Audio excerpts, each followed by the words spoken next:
अस्सलाम वालेकुम। Smart practicals में आज हमने केमिस्ट्री के प्रैक्टिकल में ये डिमॉन्स्ट्रेट करना है कि दो एलिमेंट्स आपस में कंबाइन करके एक बाइनरी कंपाउंड बनाते हैं।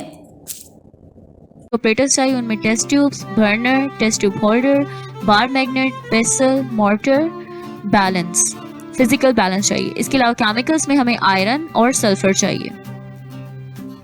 इस एक्सपेरिमेंट के ऑपरेटर्स को एक बार देख लेते हैं दोबारा से। ये हमारे पास टेस्ट ट्यूब है, ये टेस्ट ट्यूब होल्डर है।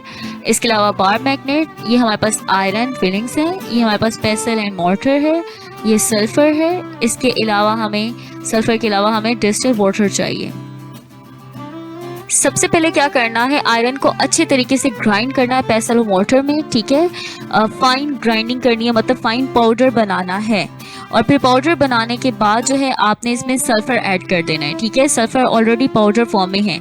अच्छा, जब आप सल्फर ऐड करेंगे और इनको मिक्स करेंगे तो मिक्स आपने ज़्यादा जो है वो ज़्यादा शिद्दत के साथ नहीं करना, क्योंकि सल्फर जो है वो एक्सप्लोसिव है तो धमाका हो सकता है। तो आपने ग्लव्स पहन लेने हैं और ग्लव्स पहन के आपने इन दोनों को आराम आराम से मिक्स करना है, ठीक है।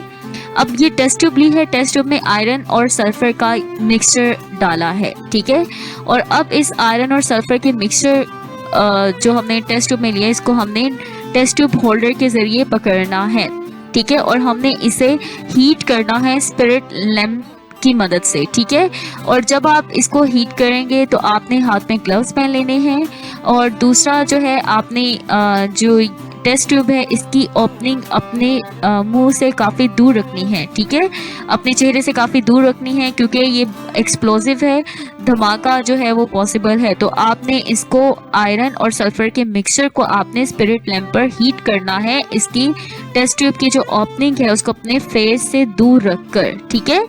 अब आप इसको हीट करेंगे, तब तक करेंगे जब तक ये आयरन और सल्फर जो है ये एक्सपेंड ना हो जाए। नंबर 1, जब एक्सपेंड होंगे तब तक हीट करना, और दूसरा जब तक ये ग्लो ना करना शुरू हो जाए, ठीक है। आपने इस मिक्सचर को तब तक हीट करना है, नंबर 1 जब तक एक्सपेंड ना हो जाए, नंबर 2 जब तक ये ग्लो ना होना शुरू हो जाए। तो आप देखें, जब आप हीट कर रहे हैं तो आयरन और सल्फर का जो मिक्सचर है वो एक्सपेंड हो रहा है, ठीक है। ये आप एक्सपेंशन देख सकते हैं। और अब आप देख सकते हैं ये ग्लो भी कर रही है टेस्ट ट्यूब, ठीक है। ये दोनों हमारे पास ऑब्जर्वेशन आ गए हैं कि आयरन और सल्फर नंबर 1 एक्सपेंड भी हो रहा है, नंबर 2 ग्लो भी हो रहा है। तो अब आपने हीट करना जो है वो बंद कर देना है, ठीक है। अब ये जो टेस्ट ट्यूब है इसको आपने क्योंकि ये गर्म है तो आपने इसको पहले ठंडा होने के लिए रखना है, ठीक है। थोड़ी देर रख देना है। जैसे ही कूल होगी तो आपने इसको तोड़ना है, ठीक है। ये अब हम टेस्ट ट्यूब जो है वो तोड़ रहे हैं। आप देखें, टेस्ट ट्यूब तोड़ने से ये हमारे पास जो हीट किया हुआ आयरन और सल्फर का जो मिक्सचर था जिसको हमने हीट किया था, ये हमारे पास आ गया है, ठीक है। आयरन और सल्फर आफ्टर हीटिंग हम इसे कहेंगे। ये हमारे पास आयरन और सल्फर बिफोर हीटिंग है, ठीक है। ये बिफोर हीटिंग है आयरन और सल्फर इस पेपर पे, और ये दूसरे पेपर पे आयरन और सल्फर आफ्टर हीटिंग है, ठीक है। अब हमने जो है वो क्या करना है, जो बिफोर हीटिंग आयरन और सल्फर है वो इस पेपर पे है, और आफ्टर हीटिंग आयरन और सल्फर इस पेपर पे है, ठीक है। बिफोर हीटिंग आयरन और सल्फर का मिक्सचर है। तो जब हम बार मैग्नेट करीब लेकर जाएंगे तो आप देखें, आयरन क्या प्रॉपर्टी है ना कि वो अट्रैक्ट कर जाता है, अटैच हो जाता है मैग्नेट के साथ। तो अब आप देखें, जो आयरन है वो अटैच हो गया है क्योंकि इसकी प्रॉपर्टी बरकरार है, क्योंकि ये मिक्सचर है। मिक्सचर में कंपोनेंट की प्रॉपर्टीज एज इट इज रहती हैं, ठीक है। और ये हमें आयरन का जो अटैच होना है बार मैग्नेट के साथ वो ये रिप्रेजेंट कर रहा है कि ये हमारे पास आयरन सल्फर का मिक्सचर है। इसमें आयरन और सल्फर ने अपनी अपनी प्रॉपर्टीज बरकरार रखी हुई हैं। अब आफ्टर हीटिंग जो हमारे पास आयरन सल्फर है उसके करीब जब मैं मैग्नेट लेके जाऊंगी तो सिर्फ वही आयरन जो है वो अटैच होगा बार मैग्नेट के साथ जो हीट करने से जो है केमिकल रिएक्शन में जिसने हिस्सा नहीं लिया, ठीक है। जो अनरिएक्टिव आयरन है वही अटैच हो रहा है। बाकी आप देखें, जो रिएक्टिव आयरन है वो तो सल्फर के साथ मिलके फेरस सल्फाइड बना दिया है, और फेरस सल्फाइड कंपाउंड है, और कंपाउंड जिन एलिमेंट से मिलके बना होता है वो एलिमेंट अपनी प्रॉपर्टीज लूज कर जाते हैं। तो अब आप देखें, जो हमारे पास फेरस सल्फाइड का जो कंपाउंड है वो बार मैग्नेट के साथ अटैच नहीं हो रहा, बल्कि अनरिएक्टिव आयरन जो है वो बार मैग्नेट के साथ अटैच हो रहा है, ठीक है। अब टेस्ट ट्यूब लेनी है और टेस्ट ट्यूब में क्या करना है, आयरन सल्फर का मिक्सचर डालना है, ठीक है। टेस्ट ट्यूब में आयरन सल्फर का मिक्सचर डालने के बाद वाटर ऐड करना है, ठीक है। ये बिफोर हीटिंग आयरन सल्फर का जो मिक्सचर है इसको हम टेस्ट ट्यूब में डाल रहे हैं, ठीक है। बिफोर हीटिंग आयरन सल्फर का जो मिक्सचर है उसको टेस्ट ट्यूब में डाल रहे हैं और इसमें हमने वाटर ऐड करना है, ठीक है। तो ये आप देखेंगे हमारे पास आयरन सल्फर का मिक्सचर है, इसमें वाटर ऐड कर रहे हैं, ठीक है। अब आपने इसको अच्छे से हिलाना है। तो अब आप देखें चूंकि ये मिक्सचर है इसमें आयरन और सल्फर एक दूसरे से अलग अलग है, ठीक है, और एलिमेंट अपनी प्रॉपर्टीज रिटेन की हुई है। तो आप देखें दो सेपरेट लेयर आपको मिल गई हैं, सल्फर की अलग और आयरन की अलग, क्योंकि ये मिक्सचर है, ठीक है। और इसमें कंपोनेंट जो है वो अपनी प्रॉपर्टीज उन्होंने क्या की हुई है, रिटेन की हुई है, बरकरार रखी हुई है। तो आप देखें आयरन की हमें लेयर अलग मिल रही है और सल्फर की लेयर हमें अलग मिल रही है, ठीक है।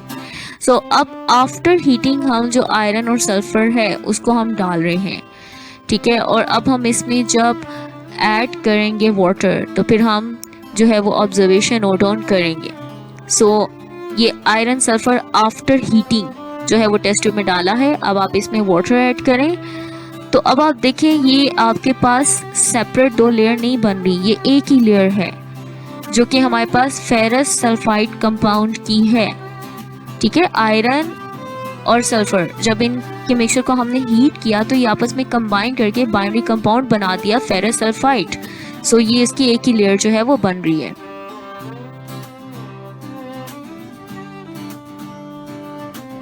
सो ऑब्जर्वेशन हमने दो जो नोट किए पहले उनको डिस्कस करेंगे, ठीक है। सो सबसे पहले हमने क्या किया, हमने जो आयरन और सल्फर है उनके ऊपर जो हमने टेस्ट किया था वो मैग्नेट एक्शन का टेस्ट किया था, ठीक है। हमने बार मैग्नेट को हम आयरन और सल्फर जो दोनों हमारे पास थे बिफोर हीटिंग और आफ्टर हीटिंग उन दोनों के करीब हम बार मैग्नेट को लेके गए। सो बिफोर हीटिंग जब हम मिक्सचर के पास बार मैग्नेट को लेकर गए तो क्या हुआ, आयरन जो था वो अटैच हो गया था बार मैग्नेट के साथ, ठीक है। और आफ्टर हीटिंग जो है सिर्फ वही आयरन जो है वो अटैच हुआ था बार मैग्नेट के साथ जो कि अनरिएक्टिव था, जिसने रिएक्ट नहीं किया था, और जो रिएक्ट कर चुका था वो बार मैग्नेट के साथ अटैच नहीं हो रहा था क्योंकि वो कंपाउंड में चेंज हो गया था, ठीक है। फिर हमने सेकंड क्या किया, हमने टेस्ट ट्यूब में वाटर ऐड किया और टेस्ट ट्यूब में वाटर ऐड करने के बाद हमने बिफोर हीटिंग डाला जो मिक्सचर है वो डाला तो हमने देखा कोई रिएक्शन नहीं हुआ बल्कि क्या हुआ, दो सेपरेट लेयर्स बन गई। और आफ्टर हीटिंग वाला जो हमने डाला टेस्ट ट्यूब में और उसमें वाटर ऐड किया तो कोई रिएक्शन नहीं हुआ बल्कि एक लेयर बन गई। इसी तरह हम थर्ड क्या करेंगे, डाइल्यूट एसिड ऐड करेंगे। डाइल्यूट एसिड ऐड करने से हमारे पास फेरिक क्लोराइड बनेगा और हाइड्रोजन गैस बनेगी बिफोर हीटिंग वाले मिक्सचर के साथ, ठीक है। और आफ्टर हीटिंग वाले में जब हम डाइल्यूट HCl ऐड करेंगे तो फेरस क्लोराइड और हाइड्रोजन सल्फाइड गैस जो है वो बनेगी। हाइड्रोजन सल्फाइड गैस काफ़ी डेंजरस होती है, ठीक है। सो ये यूजुअली एक्सपेरिमेंट जो है वो अवॉइड किया जाता है क्योंकि डेंजरस है, ठीक है। सो रिजल्ट में हमने देखा कि जब हमने आयरन और सल्फर को हीट किया तो हीट करने से क्या हुआ, ये बाइनरी कंपाउंड हमारे पास बना फेरस सल्फाइड जो कि आयनिक कंपाउंड है। और बाइनरी कंपाउंड किसे कहते हैं, जो दो एलिमेंट पर मुश्तमिल होता है। तो फेरस सल्फाइड दो एलिमेंट आयरन और सल्फर पर मुश्तमिल है, ठीक है। और ये जो कंपाउंड है इसकी प्रॉपर्टीज टोटली डिफरेंट हैं किसके मुकाबले में, उन एलिमेंट्स के मुकाबले में जिन एलिमेंट से मिलके ये कंपाउंड बना है, ठीक है। एलिमेंट्स की प्रॉपर्टीज डिफरेंट थी और जब हमने इनको हीट किया उनके मिक्सचर को तो जो कंपाउंड बना बाइनरी कंपाउंड फेरस सल्फाइड उसकी प्रॉपर्टी क्या है, टोटली डिफरेंट है।